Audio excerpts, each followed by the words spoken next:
बेटा third point में description and diagram में डायग्राम हमने बना लिया है और डायग्राम के बारे में आपने समझ भी लिया है। हम लोग डिस्क्रिप्शन देखेंगे। इसमें एक लंबा व एक समान व्यास का प्रतिरोध तार AB होता है। आप देखिए कि एक समान व्यास का बहुत लंबा भी होगा और एक समान व्यास का रहेगा। एक समान व्यास मतलब बराबर मोटाई का। तो ये तार AB होता है लंबा सा और एक समान व्यास का। मैं पहले भी आपको बता चुका हूं। यहां से ऐसे ये आपको 1 2 3 4 5 6 7 8 9 वायर्स दिखती जरूर हैं, लेकिन पूरी ये 1 वायर है। ऐसे ऐसे इस तरीके से A से लेकर B तक जो भी प्रतिरोध तार आपका लगा हुआ है, ये एक लंबा और एक समान व्यास का प्रतिरोध तार है। इसका एक सिरा A एक ज्ञात बैटरी, जिसे आप नॉन बैटरी भी बोल सकते हैं, सोर्स बैटरी भी बोल सकते हैं, इसे आप मेन बैटरी भी बोल सकते हैं, के धन ध्रुव से जुड़ा रहता है। आप देखें ये A सिरा जो है इस प्रतिरोध तार का, ये एक वायर हम लाए और इसको सोर्स बैटरी के पॉजिटिव टर्मिनल से हमने जोड़ दिया। बैटरी का ऋण ध्रुव एक धारा नियंत्रक, जिसे आप रियोस्टेट भी बोलते हैं, और उसे RH से हम रिप्रेजेंट करते हैं। Capital R small h and small h as a suffix. धारा नियंत्रक तथा एक कुंजी K1 के द्वारा दूसरे सिरे B से जोड़ दिया जाता है। ये जो सोर्स बैटरी है, इसका जो ऋण सिरा है, इसको सबसे पहले हमने एक रियोस्टेट लगाया। रियोस्टेट जिसे आप धारा नियंत्रक कहते हैं, और रियोस्टेट का काम क्या होता है कि ये सर्किट में फ्लो होने वाली करंट को कंट्रोल कर सकता है। हम इसकी मदद से करंट को कम भी कर सकते हैं, ज्यादा भी कर सकते हैं। और उसके बाद हमने एक की लगाई हुई है K1, और उसके बाद जो ये कंडक्टिंग वायर गई है, इसको B से हमने जोड़ दिया। ठीक है, और आगे चलते हैं। E एक वैद्युत सेल है जिसका वैद्युत वाहक बल हमें नापना है। कहाँ है E फिगर में? आप देखिए, ये बेटा सेल है, अननोन बैटरी है ये, और इसी बैटरी का हमको विद्युत वाहक बल मेजर करना है। EMF हमको नाप करके दिखाना है। अब इसको कैसे कनेक्ट कर दिया जाता है, तो उसके बारे में भी लिखा है कि इसका धन ध्रुव तार के सिरे A से जुड़ा है। आप चेक कर सकते हैं, इस अननोन बैटरी का जो पॉजिटिव टर्मिनल है वो ये देखिए A से जुड़ गया। प्रतिरोध तार A के प्रतिरोध तार AB का जो सिरा A है वहां से जुड़ा हुआ है। तथा ऋण ध्रुव, किसका ऋण ध्रुव? इस अननोन बैटरी का। इसका ऋण ध्रुव एक धारामापी जिसे आप गैल्वेनोमीटर कहते हैं, एक धारामापी G के द्वारा जौकी J से जुड़ा होता है। आप देखें इस बैटरी का जो ऋण ध्रुव है वो एक धारामापी J, ये गैल्वेनोमीटर हमने यहां पर लगाया हुआ है। गैल्वेनोमीटर G के द्वारा आगे इसमें एक जौकी लगी होती है। अभी अभी हमने आपको बताया जौकी, स्लाइडिंग कॉन्टैक्ट भी कहते हैं उसको। जौकी का दूसरा नाम होता है स्लाइडिंग कॉन्टैक्ट, जिसे हिंदी में विसर्पी स्पर्शक भी बोला जाता है। विसर्पी स्पर्शक मतलब ये ऐसा स्पर्शक है, टच कराने वाली चीज है, जिसको हम तार के ऊपर ऐसा खिसका सकते हैं।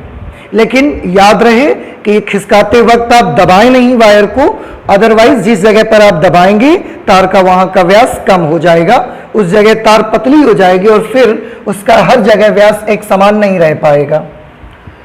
तो जो कि जैसे जुड़ा होता है, जो कि तार पर खिसकाकर कहीं भी स्पर्श कराई जा सकती है। अभी हमने बताया इस पूरे वायर में जो कि जो हमारी होगी, इस पूरे वायर में यहां यहां यहां आप किसी भी जगह पर इसे टच करा सकते हैं।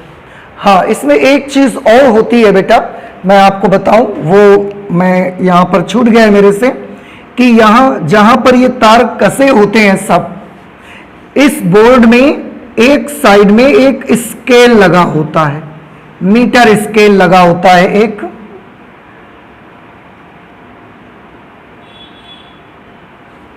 यहां पर ये 1 मीटर स्केल इस पे लगा रहेगा, जिसकी मदद से तार कितनी लेंथ पर शून्य विक्षेप आया है तार में, हम वो यहां से पढ़ सकते हैं। तो ये इसमें एक स्केल भी लगा रहेगा, ऐसा मैं यहां पर लिख देता हूं, ये 1 मीटर स्केल लगा हुआ है इस पे, मीटर स्केल। बाकी ये लकड़ी का बोर्ड होता है, रेसिस्टेंस वायर एलॉय की बनी होती है, ये सब आप देख चुके हैं।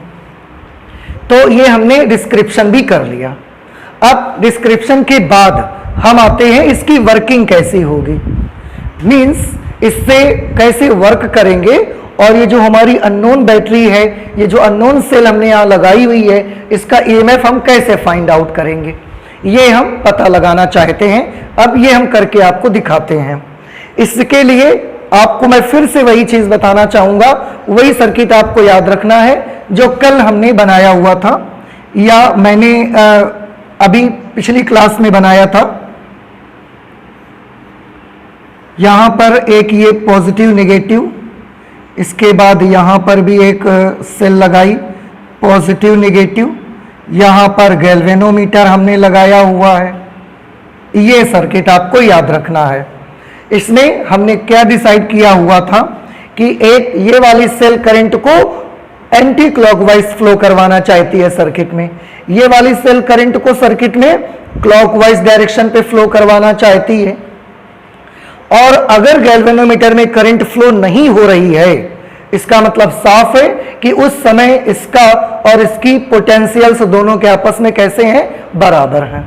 ठीक है, उस समय अगर ये 12 वोल्ट है तो ये भी 12 वोल्ट है, ये 6 वोल्ट है तो ये भी 6 वोल्ट है, उस समय दोनों के पोटेंशियल डिफरेंसेस आपस में इक्वल हैं।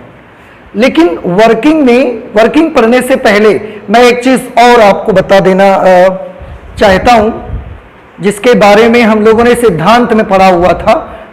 2 सिद्धांत हमने यूज कर रहे हैं यहाँ पर। एक सिद्धांत तो यूज कर रहे हैं कि अगर किसी सर्किट के 2 बिंदुओं के बीच का विभवांतर 0 है, तो उस सर्किट में उन 2 बिंदुओं के बीच प्रवाहित होने वाली धारा का मान भी 0 होगा, means there will be no any current. और जो हमारा सेकंड प्रिंसिपल है, या जिसे हम कह सकते हैं कि मेन यही प्रिंसिपल होगा, जिसे हम विभव प्रवणता कहते हैं, पोटेंशियल ग्रेडियंट कहते हैं। तो वर्किंग में सबसे पहले मैं आपको पोटेंशियल ग्रेडियंट के बारे में बताना चाहूंगा। तो आप वर्किंग हम करेंगे, लेकिन सबसे पहले पोटेंशियल ग्रेडियंट क्या होता है इसको आप समझ लें। पोटेंशियल ग्रेडियंट, जिसे आप विभव प्रवणता भी कहते हैं, विभव प्रवणता। देखिए क्या होती है विभव प्रवणता, मैं थोड़ी देर के लिए इसको इरेज कर देता हूं।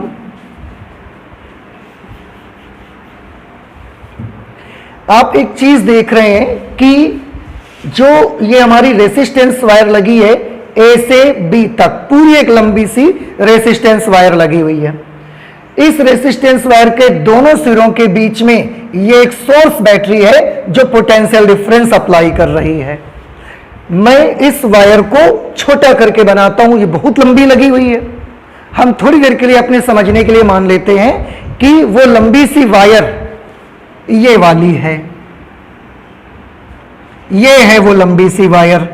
यहां पर पॉइंट ए है और यहां पर पॉइंट बी है। हमने ऐसा बहुत सारे ऐसा फेरे नहीं बनाए हुए हैं। ये जो लंबी सी वायर आपकी ए से बी तक की है, उसको हमने एक सीध में ऐसा लगा लिया है। तो ये ए बी आपकी वायर हो गई। इस ए बी वायर के ए और बी सिरे के बीच ही तो ये बैटरी लगी हुई है, तो हम यहां कनेक्शन दे देते हैं इसकी। ये इस बैटरी का पॉजिटिव टर्मिनल, ये नेगेटिव टर्मिनल। इसके बाद रियोस्टेट लगा हुआ है, यहां पर एक की लगा देते हैं और यहां पर ऐसा।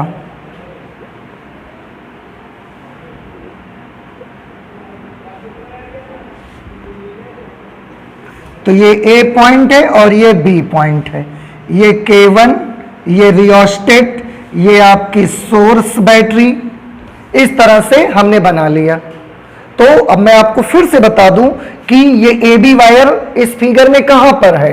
ये A से B तक की जो वायर अभी हमने ऐसे ऐसे फेरों में बना के लगाई है, इसको हमने सीधा कर दिया बिल्कुल ऐसे, और सीधा करके यहां पर लगा दिया, और जो कनेक्शन उसमें हमने दी थी वो कनेक्शन वही सेम कनेक्शन हमने यहां पर दे दी। हाँ, जिसका EMF हमें फाइंड करना है उसका कनेक्शन हमने नहीं दिया, क्योंकि इसका EMF हमको फाइंड करना है।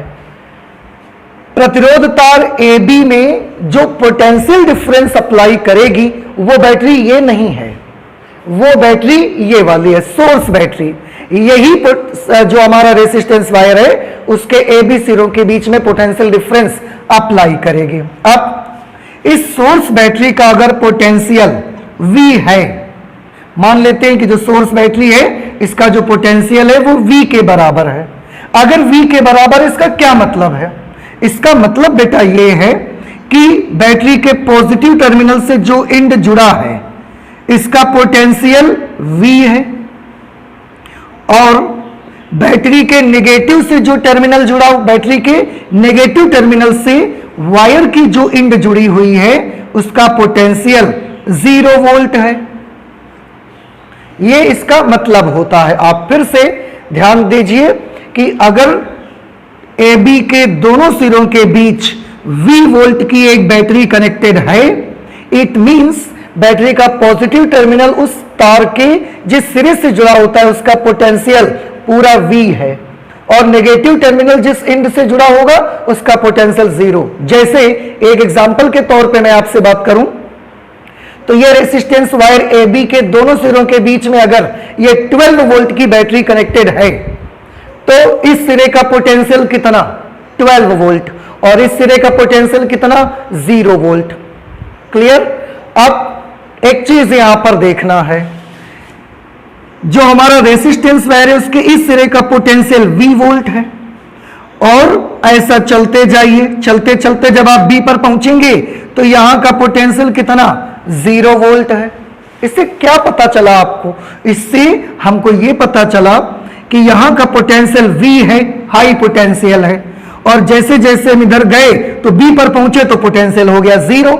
इट मींस कि जैसे जैसे आप ऐसा कंडक्टर में B की ओर बढ़ रहे हैं, पोटेंशियल का क्या हो रहा होगा? लगातार घट रहा होगा।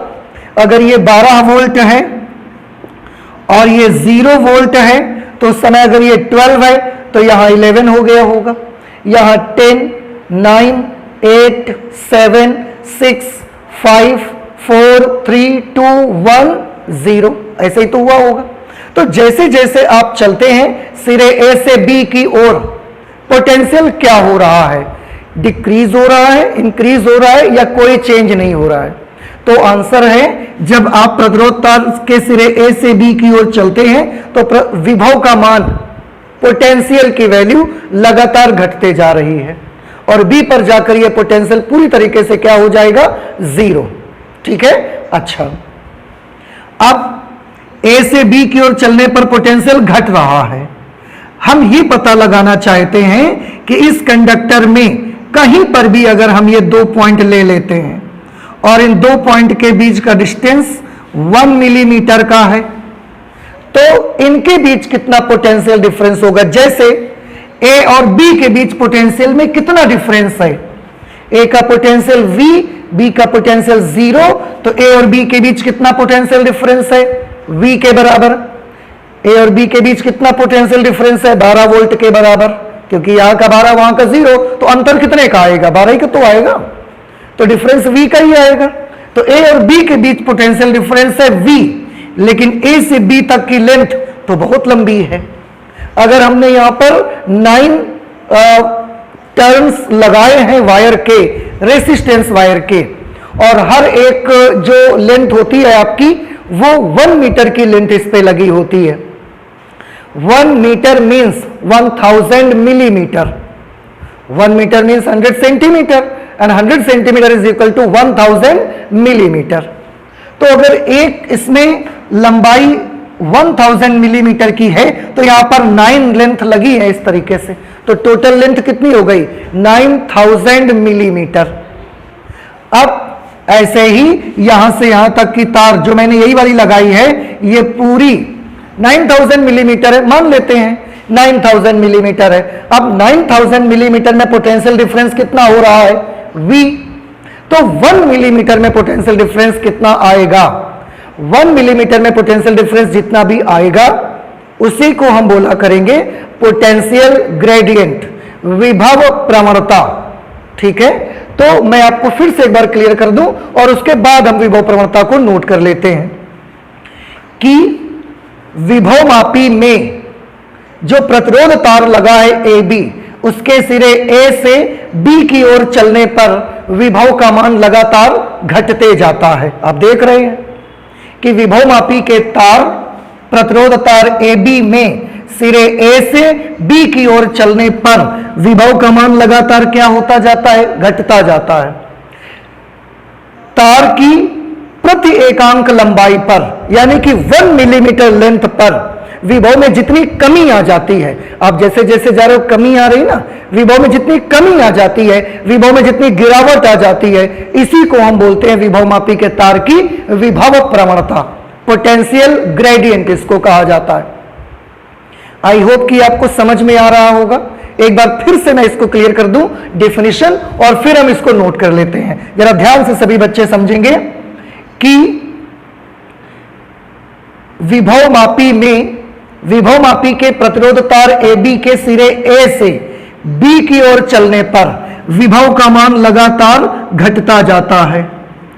इस तार में प्रति एकांक लंबाई चलने पर विभव में जितनी कमी आ जाती है, विभव में जितनी गिरावट आ जाती है, इसे ही हम इस प्रतिरोध तार के या विभव मापी के तार की विभव प्रवणता कहते हैं। ठीक है, अब मैं इसको नोट कर लेता हूं।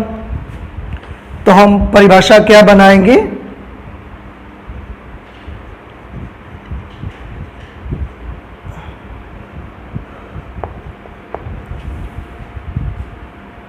विभव मापी में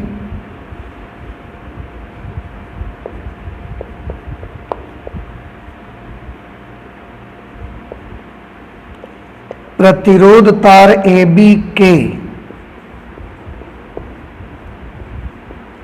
सिरे A से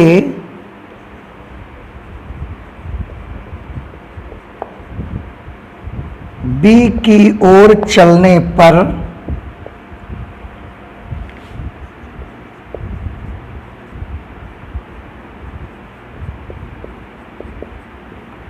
विभव का मान निरंतर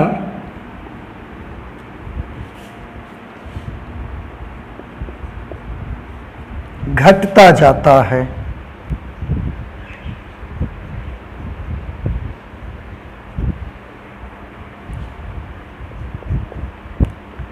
तार की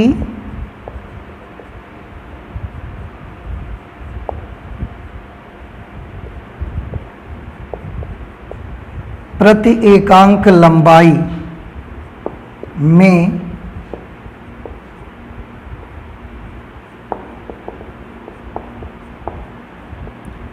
विभव में होने वाली गिरावट या कमी को, प्रति एकांक लंबाई में विभव में होने वाली कमी को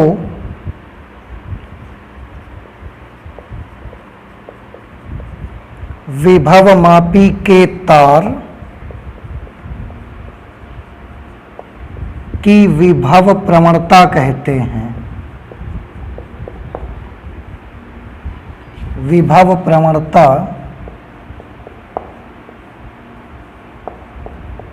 कहते हैं। ठीक है, तो विभव प्रवणता की परिभाषा क्या हुई, विभव मापी में प्रतिरोध तार AB के सिरे A से B की ओर चलने पर विभव का मान निरंतर घटता जाता है। तार की प्रति एकांक लंबाई, प्रति एकांक लंबाई 1 मिलीमीटर, 1 सेंटीमीटर, लेकिन ये कम से कम 1 मिलीमीटर ये जो वायर इस पे लगी होती है, इसके कम से कम 1 मिलीमीटर डिस्टेंस के बीच का पोटेंशियल मेजर कर देती है, इसलिए हम 1 मिलीमीटर लेते हैं। प्रति एकांक लंबाई में विभव में होने वाली कमी को विभवमापी के तार की विभव प्रवणता कहते हैं।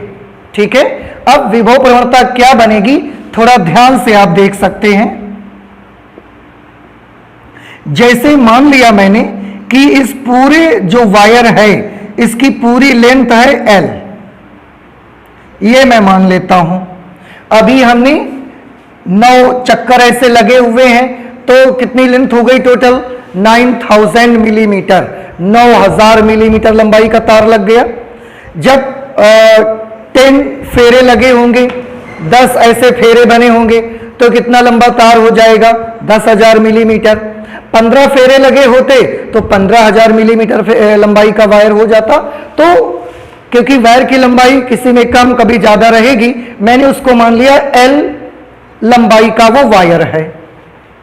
अब थोड़ा ध्यान से आप देख सकते हैं, अगर ये L मिलीमीटर लेंथ का वायर है, डिस्क्रिप्शन आप लिख चुके हैं इसलिए मैं इसको हटा देना चाहता हूं यहां से। माना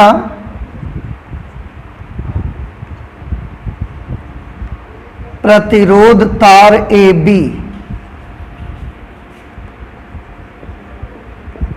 की कुल लंबाई, माना प्रतिरोध तार AB की कुल लंबाई कैपिटल L तथा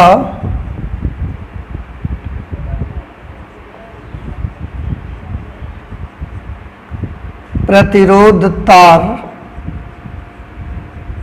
AB के सिरों के बीच विभवांतर, AB के सिरों के बीच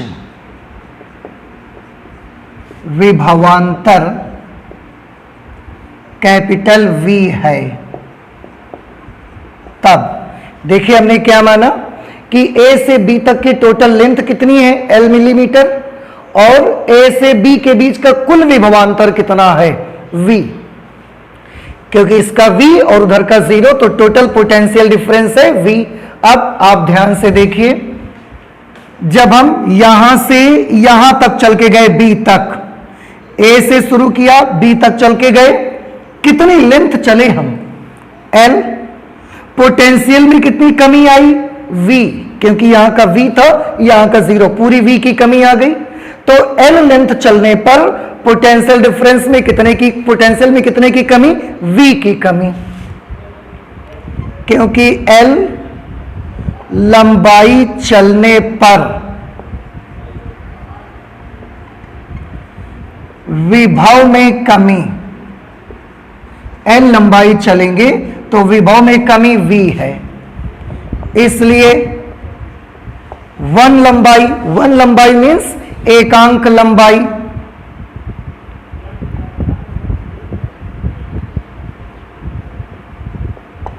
एकांक लंबाई चलने पर विभव में कितनी कमी होगी, L लेंथ चलने पर विभव में कमी V, 1 लेंथ चलने पर विभव में कमी V अपॉन कैपिटल L, इतने विभव में कमी आ जाएगी।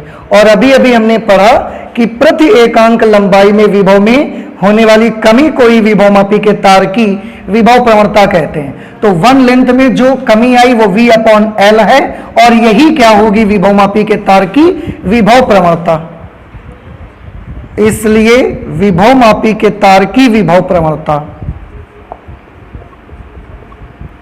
विभवमापी के तार की विभव प्रवणता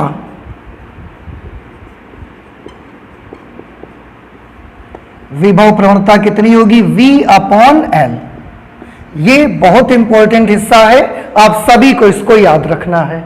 अब विभव प्रवणता V अपॉन L, ये बार बार मुझे V अपॉन L मत कहना पड़े, इसलिए हमने इसका एक सिंबल बना दिया। इसका सिंबल क्या बना दिया हमने, तो हमने इसका सिंबल बना दिया रो। ठीक है, तो आप ध्यान रखें विभव प्रवणता को कैसे रिप्रेजेंट करेंगे, रो से रिप्रेजेंट करेंगे। Therefore rho is equal to V upon L। अब अगर आप इसका यूनिट देखना चाहेंगे तो ये तो होगा वोल्ट, अपॉन लेंथ को अगर मिलीमीटर में लिखेंगे तो वोल्ट पर मिलीमीटर, लेंथ को आप सेंटीमीटर में लिखेंगे तो वोल्ट पर सेंटीमीटर, इस तरह से वो आ जाएगा। बाई चांस हमने मिलीमीटर में अगर लिखा है तो वोल्ट पर मिलीमीटर ये आ जाएगा इसका यूनिट। तो ये पोटेंशियल ग्रेडियंट की वैल्यू आ गई।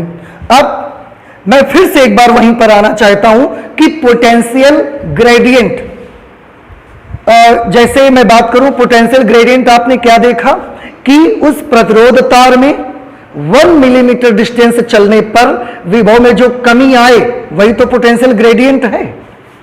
अगर मैं बोलता हूं कि पोटेंशियल ग्रेडियंट इस वायर का 0.001 वोल्ट पर मिलीमीटर है, व्हाट डज इट मीन, इसका क्या मतलब होता है? फिर से क्वेश्चन सुनिए कि इस प्रतिरोध तार का पोटेंशियल ग्रेडियंट विभव प्रवणता 0.001 वोल्ट पर मिलीमीटर है। इसका क्या मतलब है? तो बेटा आंसर है कि इसका मतलब यह है कि जब इस विभव मापी के तार में आप 1 मिलीमीटर डिस्टेंस ऐसा चलेंगे तो 0.001 वोल्ट की गिरावट आ जाएगी पोटेंशियल में। अगर आप 2 मिलीमीटर लेंथ चलेंगे तो क्या होगा?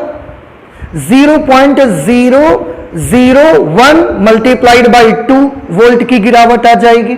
ये इसका मीनिंग होता है। अगर आप 10 सेंटीमीटर चल गए तो क्या होगा? तो 10 सेंटीमीटर डिस्टेंस पर जो पॉइंट होंगे उनमें 0.001 वोल्ट पर मीटर मल्टीप्लाइड बाई 10 की गिरावट आ जाएगी। भाई 1 मिलीमीटर में 0.001 वोल्ट की गिरावट है तो 10 मिलीमीटर में कितनी गिरावट होगी? आप क्या करेंगे? मल्टीप्लाई ही तो कर देंगे ना।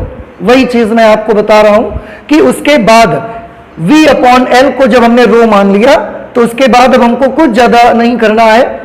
विभव मापी के तार की विभव प्रवणता रो अपॉन L आ गई है। तो अब मुझे बता सकते हैं कि विभव मापी के तार की L लंबाई में विभव प्रवणता कितनी होगी।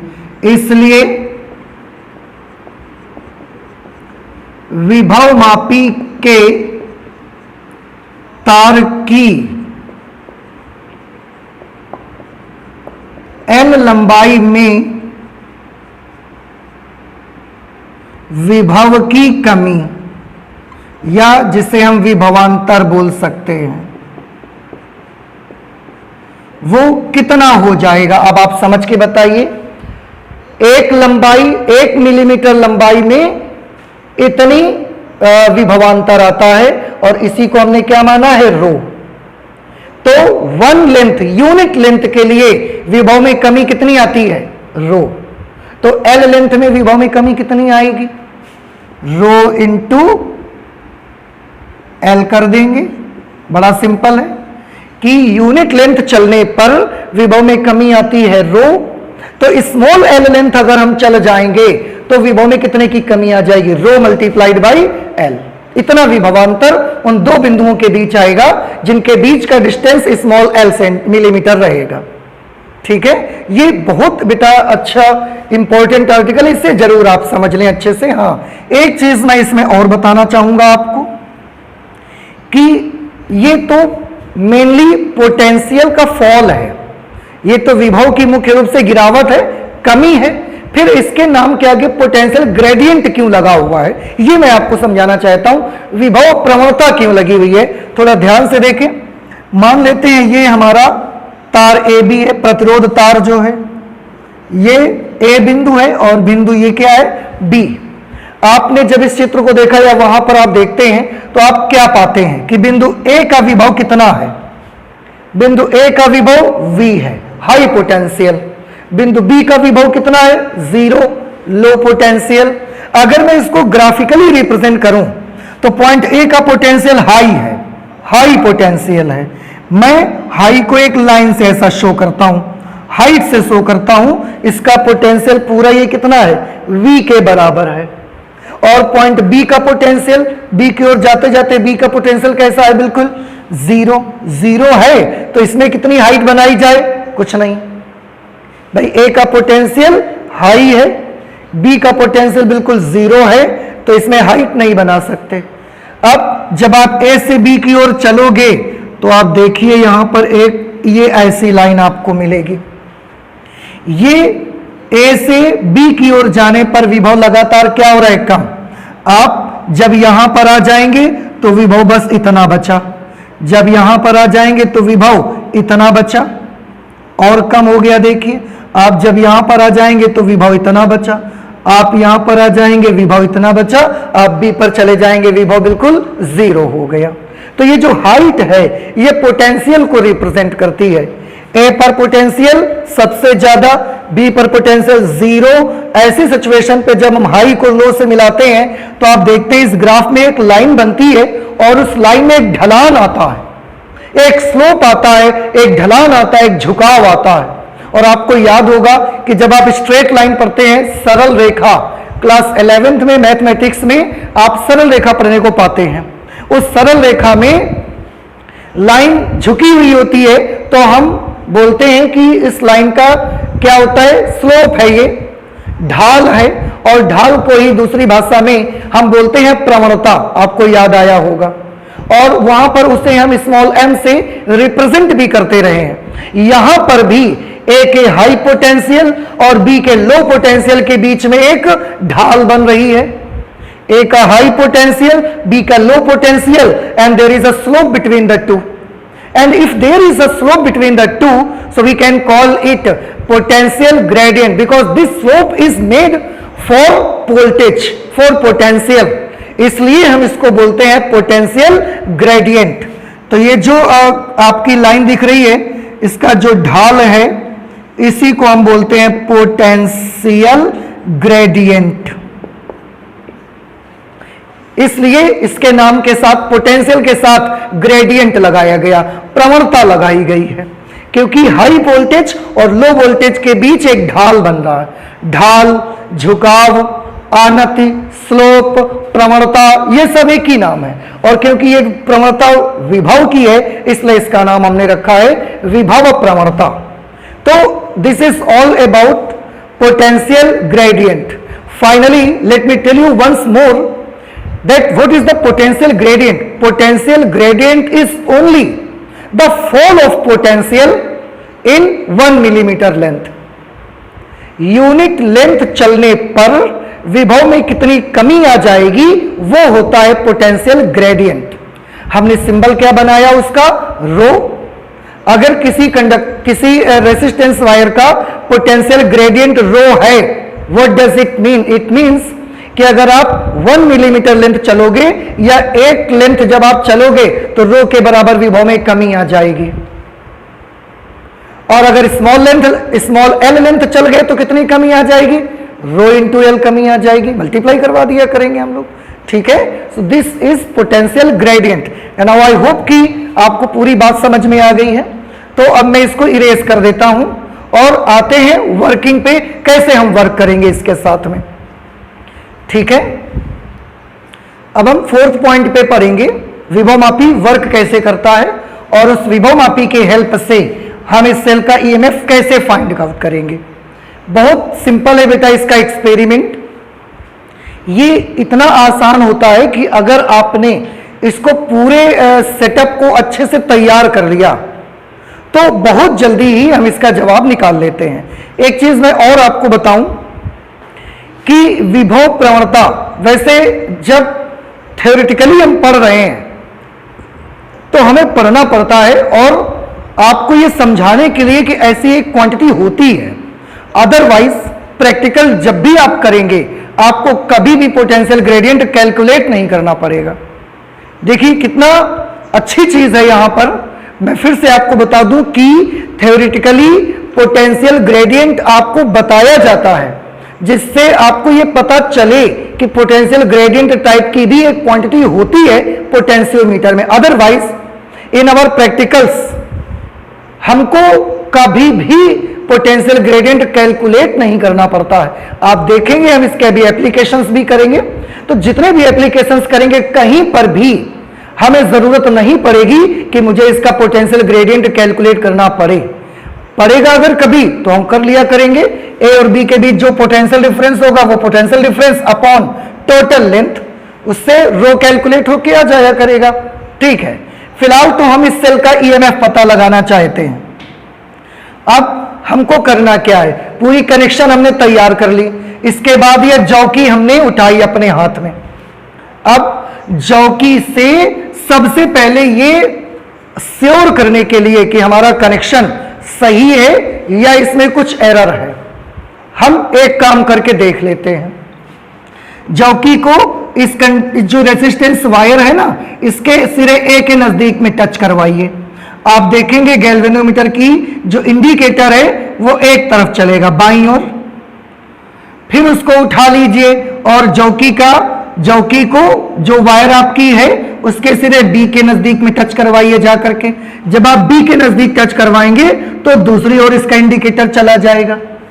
ए के नजदीक टच करवाने पर लेफ्ट साइड में, बी के नजदीक टच करवाने पर राइट साइड में। ये श्योर करता है कि आपका जो भी ये सेटअप आपने तैयार किया है ये बिल्कुल सही कनेक्टेड है और सब कुछ इसमें ठीक है। ठीक है, अच्छा, हमने श्योर कर लिया।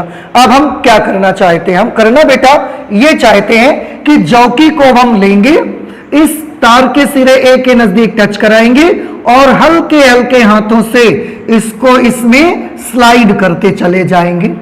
यहां तक स्लाइड करते चले आए। जब आप ए से ऐसा स्लाइड करते जाओगे तो जब आपने ए पर टच करवाया था तो इसका इंडिकेटर से लेफ्ट साइड में आ गया था। अब जब आप ए से ऐसा दूर चले जाएंगे धीरे धीरे तो इसका इंडिकेटर धीरे धीरे राइट साइड की ओर मूव करना शुरू करेगा, क्योंकि ए पर टच करवाने पर इंडिकेटर लेफ्ट में, बी पर टच करवाने पर इंडिकेटर राइट में था। तो जैसे जैसे आप ए से बी की ओर जाएंगे इंडिकेटर लेफ्ट से क्या कहां जाने लग शुरू कर देगा, राइट की ओर जाने शुरू कर देगा। अब हम यहां पर ऐसे लाए, फिर ऐसा टच करवाया, ध्यान रहे आप स्लाइड करते जाएंगे धीरे धीरे। यहां से वायर यहां तक गई, फिर ये वायर ऐसे आ रही है। अब ये वायर में ऐसे टच करवा रहे हैं हम, फिर ऐसे टच करवा रहे हैं हम, फिर ऐसे टच करवा रहे हैं हम, फिर ऐसे टच करवाए। अब जब हम ये कर रहे थे तो आपको मैंने बताया ए पर टच करवाए थे तो बिल्कुल लेफ्ट साइड में पॉइंटर था। जैसे जैसे आप खिसकाते जाओगे ऐसे वायर में तो पॉइंटर का क्या हो रहा है, ये लगातार ऐसा बढ़ रहा है, राइट साइड की ओर खिसक रहा है। हम क्या चाहते हैं, हम चाहते हैं कि गैल्वेनोमीटर का जो ये इंडिकेटर है, जो ये पॉइंटर है, ये अपने जीरो पर आ जाए। याद आया, प्रिंसिपल याद करिए।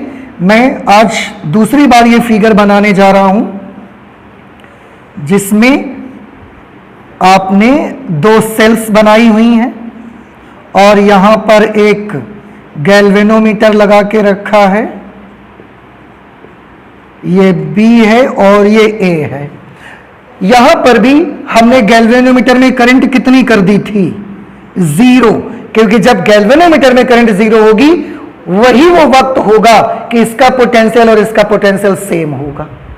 तो यहां पर भी हम वही करना चाहते हैं। तो हम गैल्वेनोमीटर का पॉइंटर कहां ले जाना चाहते हैं, ए पे टच करवाया, लेफ्ट में आ गया तो क्या छोड़ दें, नहीं।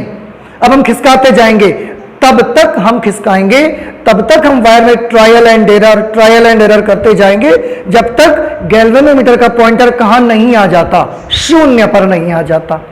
अब बाई चांस मैंने माना कि गैल्वेनोमीटर का पॉइंटर, ये जौकी को जब हमने यहां पर टच करवाया तो गैल्वेनोमीटर में क्या शो कर रहा है, I = 0 हो गई। ठीक है, कहीं ना कहीं तो वो पॉइंट मिलेगा, आप सर्च कर सकते हैं। जैसे ही यहां पर आपको पॉइंट मिला और गैल्वेनोमीटर का पॉइंटर 0 पे आया, करंट 0 हुई, अब आप समझ जाएंगे। क्या समझ जाना चाहिए आपको कि उस समय इधर वाली जो सेल लगी है, जो बैटरी लगी है, इसका पोटेंशियल इधर वाली बैटरी के पोटेंशियल के इक्वल है। अब ध्यान से देखिए, ये इधर वाली जो बैटरी लगी है वो किन दो बिंदुओं के बीच लगी है, गौर से देखें। इधर वाली जो बैटरी है, एक तो बिंदु ए पर जुड़ा हुआ है और इसका जो बैटरी का निगेटिव टर्मिनल है वो ये देखिए गैल्वेनोमीटर से होकर जे तक जुड़ा हुआ है। समझ रहे हैं, इसका मतलब है इसका जो पोटेंशियल डिफरेंस है, और ये वाली जो बैटरी है वो कितनी तार को पोटेंशियल डिफरेंस सप्लाई कर रही है। तो आंसर है ये तो इधर वाली जो सोर्स बैटरी है ये तो ए से लेकर बी तक कनेक्टेड है। सोर्स बैटरी पूरे रेसिस्टेंस वायर ए बी को पोटेंशियल देती है, पोटेंशियल डिफरेंस अप्लाई करती है। लेकिन ये जो सेल है वो कितने तार से बैलेंस हुई है। देखिए यहां पर बेटा इस लैंग्वेज को समझना आपको बेहद जरूरी है। देखिए मैं क्या बताना चाहता हूं, आप ध्यान से देखें। दो बातें मैं पूछूंगा, आपको जवाब देना है। पहली चीज, सोर्स बैटरी प्रतिरोध तार में कितने तार में पोटेंशियल डिफरेंस सप्लाई करती है। सप्लाई कितने में करती है? तो सप्लाई तो पूरी ए से बी में कर रही है, ए और बी के बीच में पूरे तार में सप्लाई करती है। ठीक है। अच्छा, दूसरी चीज, इधर वाली जो सेल है वो क्या ए और बी में, मतलब जौकी को बी में टच करवाने से बैलेंस हुई है? नहीं, जौकी को यहां टच करवाने से बैलेंस हुई है। इसका मतलब ये हुआ कि जैसे ये आपका प्रतिरोध तार ए बी है जिसमें ये मेन सर्किट हमारा लगा हुआ है, मैं ज्यादा नहीं बनाऊंगा यहां पर, आप समझते हैं। उसमें हमारी जो दूसरी सेल लगी हुई है जिसमें एक गैल्वेनोमीटर लगा है और एक जौकी लगी हुई है, ये इसका शॉर्ट फॉर्म मैंने यहां बना लिया है। ये बैटरी पूरे तार ए बी में सप्लाई करती है, लेकिन हमारी जो ये नीचे वाली ये सेल है, सेकेंडरी सेल जो है, वो पूरे तार से बैलेंस नहीं हुई है। सिर्फ कितने तार से बैलेंस हुई है? सिर्फ ए से जे तक की लंबाई से बैलेंस हुई है। इस बात को समझना आपको बहुत जरूरी है। फिर से ये बैटरी पूरे प्रतिरोध तार ए बी में सप्लाई देती है, लेकिन हमारी जो ये वाली सेल है वो पूरे ए बी से बैलेंस नहीं हुई है। इधर का हिस्सा तो छूट ही गया है उसका, वो तो सिर्फ ए से लेकर जे तक की लंबाई से ही बैलेंस हो गई है। इसका मतलब आप समझते हैं, इसका मतलब ये कि प्रतिरोध तार में ए से लेकर जे तक का जो भी पोटेंशियल डिफरेंस होगा वही पोटेंशियल डिफरेंस इस सेल का होगा, क्योंकि ये सेल क्या पूरे प्रतिरोध तार से बैलेंस हुई है? ये सेल क्या पूरे प्रतिरोध तार से बैलेंस हुई है? Answer is no. ये सेल प्रतिरोध तार की सिर्फ ए से लेकर जे तक की लंबाई से ही बैलेंस हो गई है। इसलिए प्रतिरोध तार में ए से जे तक का जो विभवांतर होगा वही इस सेल का टर्मिनल विभवांतर हो जाएगा। ठीक है, क्योंकि ये सेल पूरे तार से बैलेंस नहीं हुई है, सिर्फ ए से जे तक के तार से बैलेंस हुई है। तो ए से जे तक के तार का विभवांतर इस सेल के विभवांतर के बराबर होगा, क्योंकि उस समय गैल्वेनोमीटर में करंट कैसी हो गई है? जीरो। और जब करंट जीरो हो गई है तो इधर की पावर और इधर का वोल्टेज, दोनों तरफ की वोल्टेज आपस में बराबर हो गई है। लेकिन दोनों तरफ की वोल्टेज के लिए ही मैं आपको समझाना चाहता हूं कि दोनों तरफ की वोल्टेज, इसका वोल्टेज सप्लाई पूरे वायर में है, लेकिन बैलेंसिंग पूरे वायर से नहीं हो रही है, बैलेंसिंग सिर्फ इतने वायर से हो रही है। तो इतने वायर का पोटेंशियल डिफरेंस ही इस सेल के पोटेंशियल डिफरेंस के इक्वल होगा at that situation when current is zero in the galvanometer. ठीक है, तो ये हमारी वर्किंग है। अब हम इसको थोड़ा सा नोट कर लेते हैं जरा। हमने क्या किया? जौकी की सहायता से विभव मापी के तार में एक ऐसा पॉइंट ज्ञात करते हैं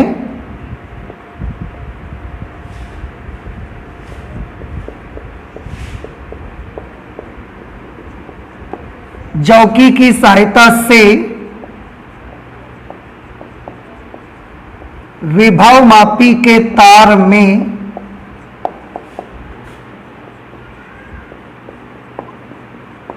एक ऐसा बिंदु जे ज्ञात करते हैं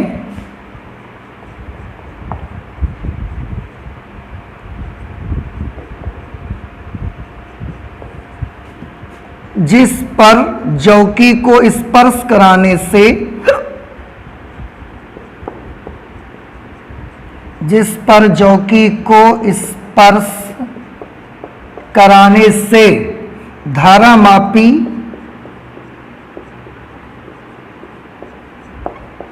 में विक्षेप, धारामापी में जो डिफ्लेक्शन है, धारामापी में विक्षेप शून्य हो जाए। हमने वो पॉइंट सर्च कर लिया, तब इस स्थिति में अभी अभी हमने क्या बताया, तब इस स्थिति में प्रतिरोध तार की ए से जे तक की लंबाई का विभवांतर, तब इस स्थिति में प्रतिरोध तार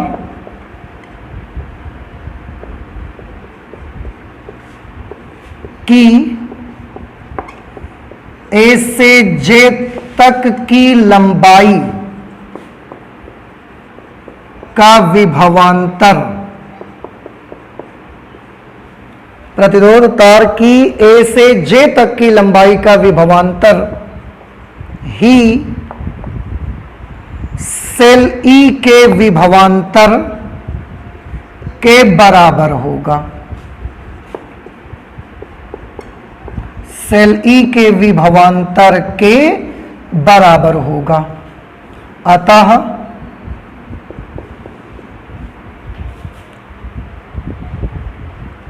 सेल ई का विभवांतर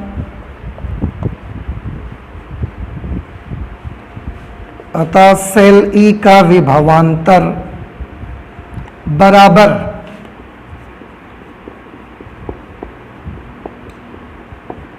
प्रतिरोध तार में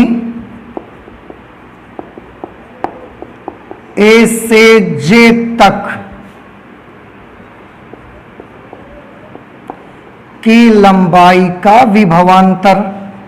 यही हमने डिसाइड किया कि सेल ई का जो विभवांतर होगा वो प्रतिरोध तार में ए से जे तक की जो लंबाई होगी उसके विभवांतर के बराबर होगा। V is equal to cell E का विभवांतर, V इज इक्वल टू, अब ए से जे तक की लंबाई, हमको ए से जे तक की लंबाई को ज्ञात करना है, तो हम उसको कैसे नापेंगे? उसके लिए बेटा यहां पर आपका एक स्केल लगा होता है, इस पे सब पॉइंट लिखे होते हैं, 0 1 2 3 4 5 6 7 8 9 10, ऐसे ये पॉइंट्स लिखे रहते हैं। आपको क्या करना है, इसको नापते समय जैसे अगर यहां पर टच करवाने से आई 0 हुई तो हम कैसे मेजर करेंगे? हम इस पॉइंट की बिल्कुल सीध में एक स्केल को लगाएंगे। हमारे पास जो बोर्ड होगा उस पॉइंट की सीध में हम ऐसा एक स्केल लगाएंगे और फिर पढ़ लेंगे कि ये इसके सामने कहां पर आ रहा है। जहां पर आ रहा होगा हम उसको देख लेंगे। बाई चांस हमने पाया कि ये 60 सेंटीमीटर के सामने ऐसे आ रहा है। अगर 60 सेंटीमीटर के सामने आ रहा है तो टोटल लेंथ कितनी हुई ए से जे तक की? सोचकर बताइए मुझे। ए से जे तक ये एक चक्कर कितनी लंबाई का है? 100 सेंटीमीटर। 1 मीटर का है ना, 100 सेंटीमीटर। इसके बाद फिर इधर आए तो 100 सेंटीमीटर, 200, 300, 400 और ये 60 आपने नापा है, तो टोटल लेंथ कितनी हो गई? 460 सेंटीमीटर। नहीं समझ में आया आपको? आया? तो ऐसे हम लेंथ को मेजर करते हैं। अब 460 सेंटीमीटर को अगर मिलीमीटर में बदलेंगे तो 4600 मिलीमीटर आपको ये मिल जाएगा। और वो जब लंबाई मिल जाएगी फिर आप इसका विभवांतर कैसे निकालेंगे? तो अभी अभी हमने डिसाइड किया पोटेंशियल ग्रेडियंट में कि यूनिट लेंथ का विभवांतर कितना? रो। तो एल लेंथ का विभवांतर कितना? Rho into L. तो ये एल लंबाई मान ली कि ए से जे तक की लंबाई एल है, माना ए से जे तक की लंबाई एल है, तब उस लंबाई का विभवांतर कितना होगा? Rho into L. और एक चीज देखिए, देयरफॉर सेल का विद्युत वाहक बल, आपको याद होगा हम इस सेल का विद्युत वाहक बल ज्ञात करना चाहते हैं, विभवांतर नहीं, सेल का विद्युत वाहक बल E is equal to V is equal to rho into L। अब आप ये सोच सकते हैं कि विद्युत वाहक बल इस विभवांतर के बराबर कैसे हो गया। आप याद करिए, एक फॉर्मूला हमने पढ़ा था V बराबर E माइनस आई आर, और उसमें हमने देखा था कि when I is equal to 0 then V is equal to A। जब करंट 0 होती है सर्किट में तो ये पोर्शन 0 हो जाएगा, उसमें V किसके बराबर आएगा, E के बराबर। और आप याद करें, हमने इस एक्सपेरिमेंट को जब किया है तो उस समय हमने इसकी रीडिंग ली है जब गैल्वेनोमीटर में करंट कैसी है, 0। अगर गैल्वेनोमीटर में करंट 0 कर दी है तो ये V किसके बराबर होना चाहिए, E के बराबर होना चाहिए फिर तो यही उस सेल का EMF होगा। ठीक है, तो इस तरह से हम इसकी वर्किंग करके इसका EMF फाइंड कर लेते हैं इस सेल का। एक चीज और मैं आपको बताना चाहता हूं, वोल्ट मीटर से, क्योंकि वोल्ट मीटर से अगर इस सेल का EMF आप नापने जाते तो आप वोल्ट मीटर के दोनों तारों को क्या करते, यहां पर ऐसा लगाते आप इस तरीके से, क्योंकि वोल्ट मीटर को हम सेल के बाहर लगाते हैं, उसके टर्मिनल्स में लगाते हैं, अंदर तो नहीं लगा पाते ना। इसलिए आप याद रखें, वोल्ट मीटर से कभी भी विद्युत वाहक बल नहीं नापा जा सकता, उससे केवल टर्मिनल विभवांतर नापा जा सकता है, उससे सेल का विद्युत वाहक बल कभी नहीं नापा जा सकता। आप इसको याद रखिए। तो हम यहां पर नोट कर देते हैं कि वोल्ट मीटर से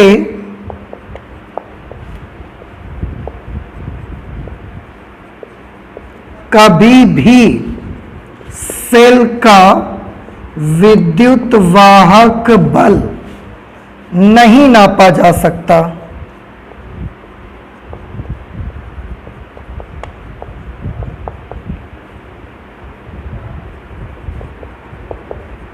केवल टर्मिनल विभवांतर ही नापा जा सकता है, केवल टर्मिनल विभवांतर ही नापा जा सकता है। क्यों? अभी मैंने रीजन बताया कि वोल्ट मीटर को अगर आप सेल में लगाने भी जाओगे तो सेल के भीतर तो नहीं लगाओगे ना, वोल्ट मीटर के दोनों तार ले जाओगे, यहां आप ऐसे लगा दोगे, तो आपने कहां लगाया, सेल के टर्मिनल्स में लगाया, तो आप केवल टर्मिनल विभवांतर तो नाप सकते हैं, आप कभी भी सेल का EMF नहीं नाप सकते वोल्ट मीटर से। और एक चीज मैं आपको बता दूं, विभव मापी से हम EMF नाप सकते हैं, पोटेंशियल डिफरेंस भी मेजर कर सकते हैं। विभव मापी से जो हम पोटेंशियल डिफरेंस मेजर करते हैं, इससे हम बहुत छोटा छोटा पोटेंशियल डिफरेंस मेजर कर लेते हैं। कितना छोटा छोटा पोटेंशियल डिफरेंस, अभी हम बात कर रहे थे तार की 1 मिलीमीटर डिस्टेंस, जो कि बहुत छोटी डिस्टेंस है, उसका भी पोटेंशियल डिफरेंस हम मेजर कर लेते हैं। तो विभव मापी की सहायता से हम बहुत छोटी डिस्टेंस का भी विभवांतर नाप लेते हैं। इसलिए हम कहते हैं कि विभव मापी ज्यादा सुग्राही होता है, सेंसिटिव होता है। ठीक है, हम इस पॉइंट को भी नोट कर लेते हैं। विभव मापी वोल्ट मीटर की तुलना में बहुत अधिक सुग्राही होता है, बहुत अधिक सेंसिटिव होता है, सेंसिटिव। अब अगर आपसे कोई पूछने लगे कि अगर ये बहुत ज्यादा सेंसिटिव होता है, क्यों बहुत ज्यादा सेंसिटिव होता है, क्योंकि ये 1 मिलीमीटर तक के डिस्टेंस के बीच का भी पोटेंशियल डिफरेंस मेजर करके आपको दे देता है, इसलिए बहुत सेंसिटिव होता है।